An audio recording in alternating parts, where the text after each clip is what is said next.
We're going to review how to create a new server request within ServiceNow. If you're not familiar with how we got here, simply going through your service catalog through the network and infrastructure services will show itself for you to click on and gain access. If you can't find it that way, you can also use your right search bar to type in server request and it'll come up in your results. There are a couple things that you'll need to have in place whenever you are submitting this request. The first thing, any vendor documentation that you may have that provides insight into why you're requesting this server, go ahead and attach it by clicking on this little paperclip sign there so that we can review it in terms of fulfilling your request. Also, if this request is related to a project, make sure you have that project number available to you to include it within this request. If there is not a project number, work with your manager to have one created within PlanView. It will automatically feed over to ServiceNow, and then you'll be able to submit this request. Also, any additional specifications that you provide, make sure that it's as clear and as thorough as possible.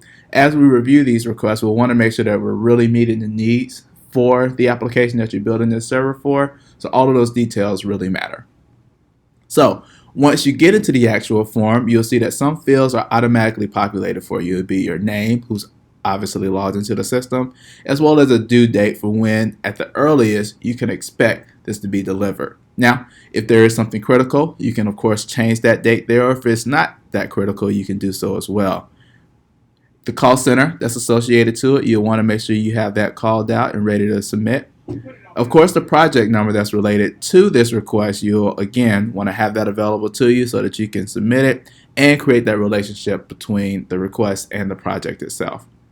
The application that you have, the business application, you want to make sure that you have this also available within the CMDB with the appropriate data associated to it so that when the request is received, the relationship can automatically be built between the server and the application, allowing for better processes for you down the line within our incident and request space within the tool.